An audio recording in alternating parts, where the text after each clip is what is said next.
no Evangelho de Lucas, no capítulo de número 17.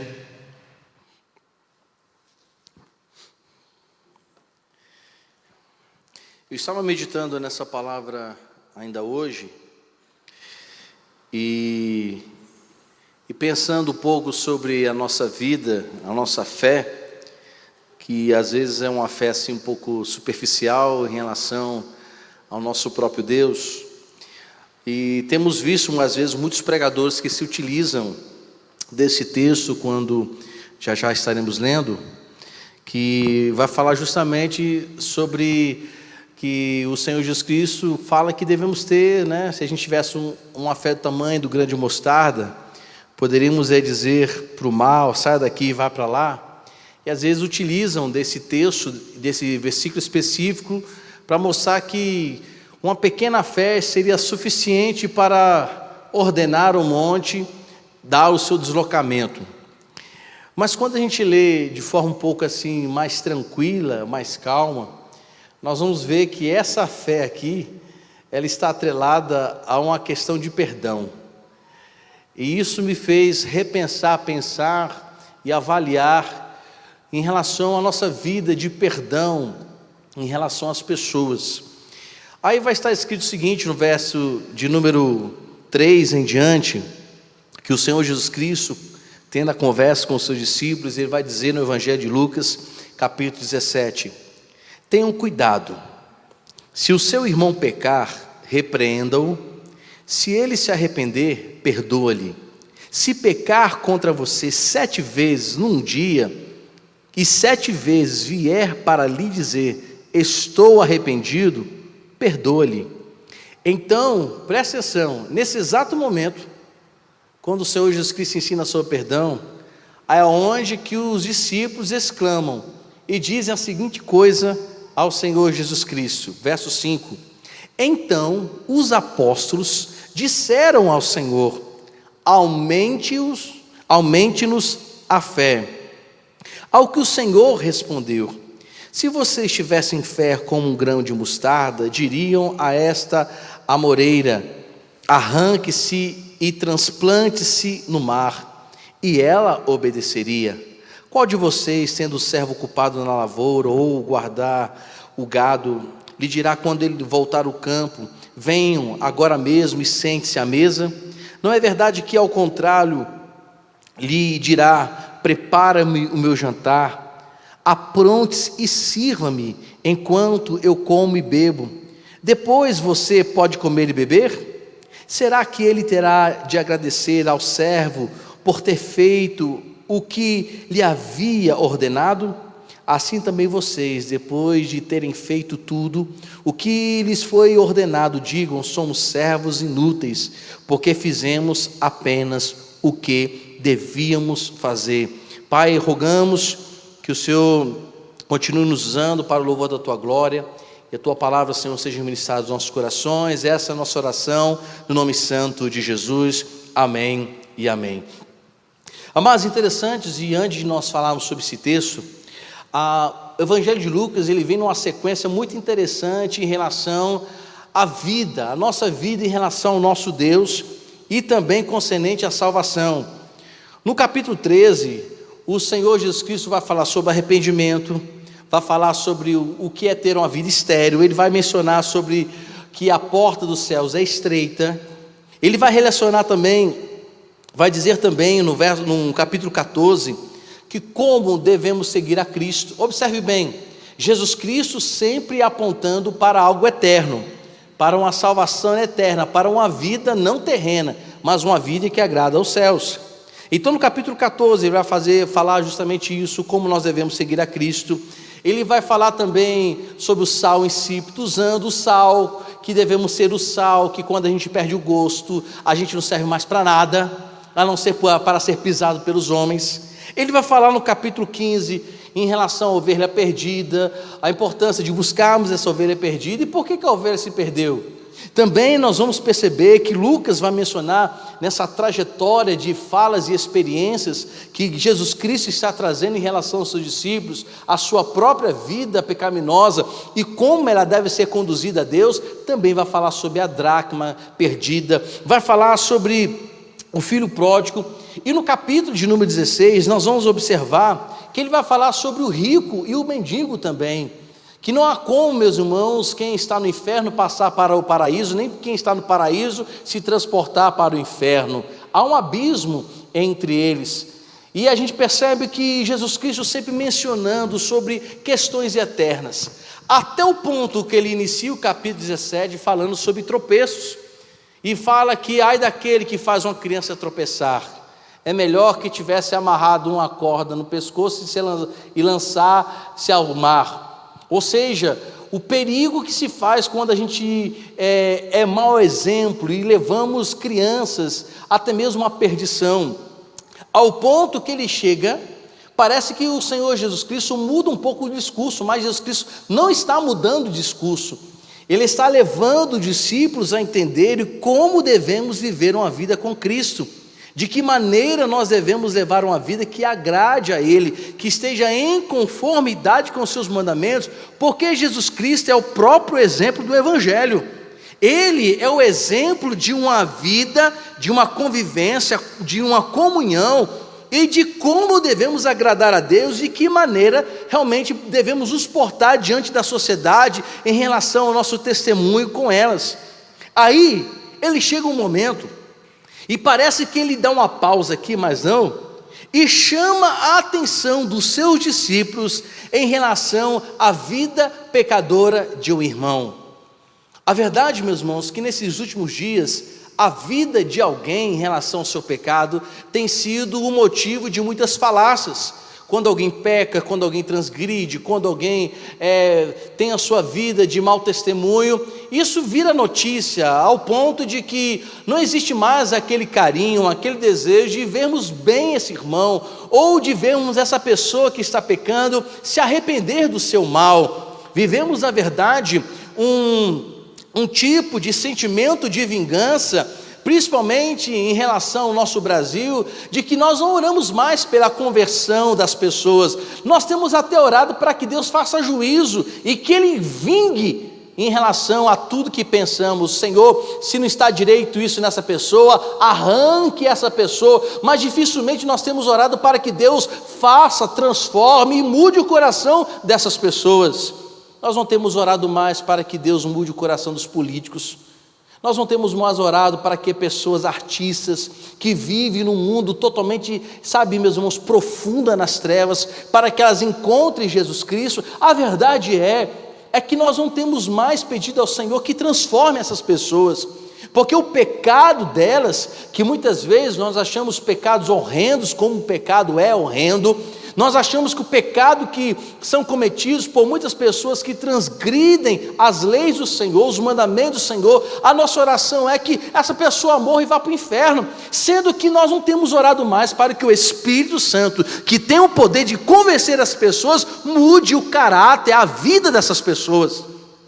E observe bem, que essas palavras de Jesus Cristo, foi diretamente ao coração desses mesmos, ao ponto deles reconhecerem que a fé deles era muito pequena, não no sentido do tamanho, mas que a fé deles estavam um pouco distantes dos mandamentos de Jesus Cristo, estavam um pouco destonados, não estava de acordo com o que Jesus Cristo estava ensinando.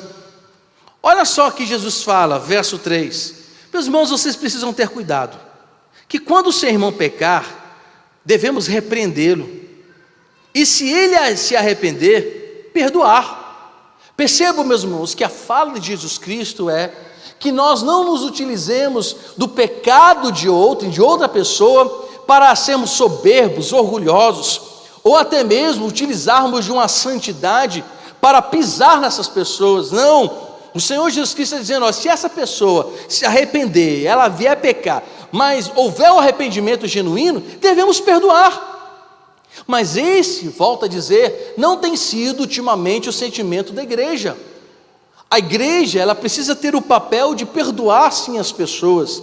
de em todo tempo rogar ao Senhor que transforme ao ponto dessas pessoas se arrependerem do seu mal. No verso 4, Jesus continua dizendo: se ela pecar contra você 7 vezes num dia, 7 vezes se ela se arrepender, precisamos perdoar.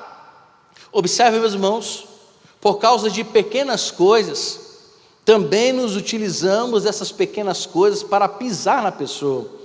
E a gente vê isso muito comum nas famílias, né? Que quando às vezes a esposa fica chateada com o marido, ou o marido fica chateado com a esposa, utiliza dessas situações para quê? Para jogar na cara, para menosprezar, ou para se considerar maior ou melhor do que essa pessoa. Observe bem, que Jesus Cristo está falando, não importa quantas vezes essa pessoa venha pecar contra você, e pedir perdão porque se arrependeu, devemos ter o sentimento de perdoar essas pessoas, de imediatamente não procurar justificativas ou até mesmo situações para condenar essas pessoas, mas se houver arrependimento, devemos de forma imediata perdoar. Mas observe bem uma coisa aqui que me chama muita atenção: como a falta de perdão de muitos, podemos atrelar a uma fé que está distante de Deus. Observem que a primeira coisa que os discípulos fazem não é justificar diante de Jesus Cristo porque que não devem perdoar, porque os fariseus, eles não queriam perdoar. Os fariseus, eles não queriam ver o arrependimento no coração das pessoas. Na verdade, eles queriam julgar as pessoas como bem quisessem. A verdade é que eles queriam se utilizar dos erros do outro, como que o outro fosse menor do que eles. E muitas vezes, até mesmo nós esquecemos que a mesma natureza pecaminosa que está em nós, está no assassino. Que a mesma natureza pecaminosa que está naquele que mata, também nós possuímos a mesma natureza pecaminosa, que é contra Deus.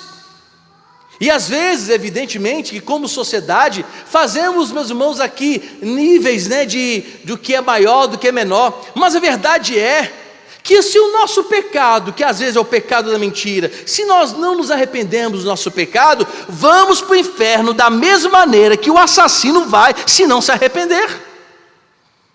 Que o mesmo pecado que nós consideramos ser tão pequeno, que muitas vezes que é o pecado de gerar nos corações dissensões, facções, divisões, a qual o Senhor Deus abomina, se não houver arrependimento no nosso coração, o caminho que nos é dado é o mesmo que é dado para aqueles que se prostituem.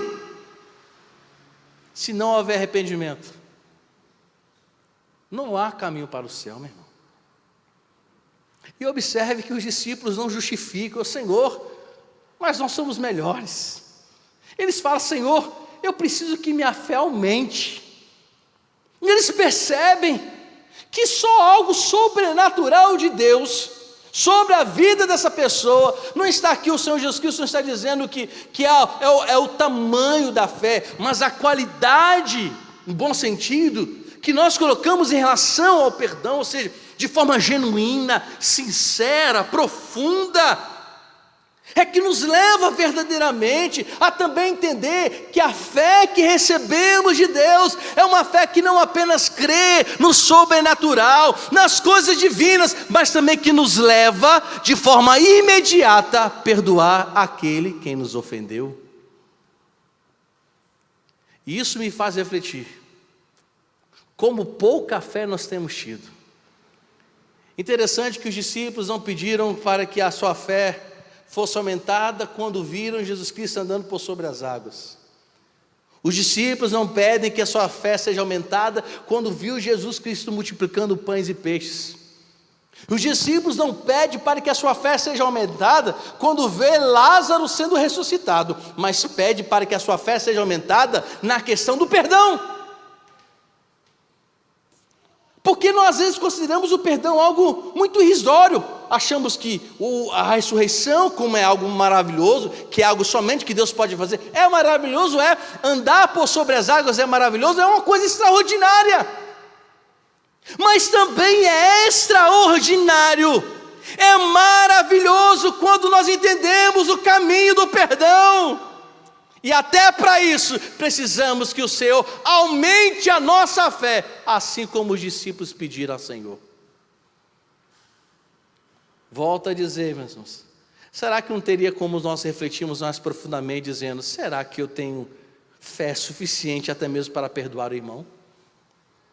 Será que a minha fé é tão pequena, que Jesus fala, se você tiver a fé do grão de mostarda, ou seja, por mínima que seja, por insignificante que a gente é, mas ela é poderosa.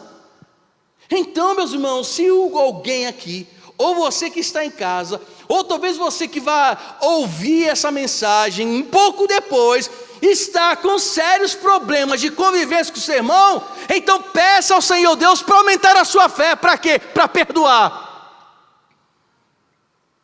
Porque isso também é fé, segundo o que nós entendemos aqui nas Escrituras Sagradas. Eu termino dizendo, meus irmãos, essa reflexão, porque nós vamos orar um pouquinho mais. Quantos de nós temos tido a nossa fé diminuída porque nós não temos perdoado? O apóstolo João disse que aquele que é o Deus sermão está em trevas, não sabe o caminho, não consegue enxergar nada, está trevoso a vida dele, a sua visão está embaçada, a sua visão não consegue enxergar o caminho, porque está odiando. E o apóstolo João fala que aquele que odeia o seu irmão é assassino. Então, se eu não consigo perdoar alguém, está me faltando fé aumentada, está me faltando fé, algo sobrenatural de Deus para uma ação também sobrenatural. E o que o Senhor nos ajude, meus amados irmãos, a aumentar. E ele termina dizendo, olha, devemos ser gratos também por tudo que temos feito, e não ingratidão. Observe que Jesus fala também que a gratidão aqui em relação ao servo e o Senhor, também está atrelada a uma fé crescente. Quanto mais fé também tivermos, mais será a possibilidade genuína de perdoar.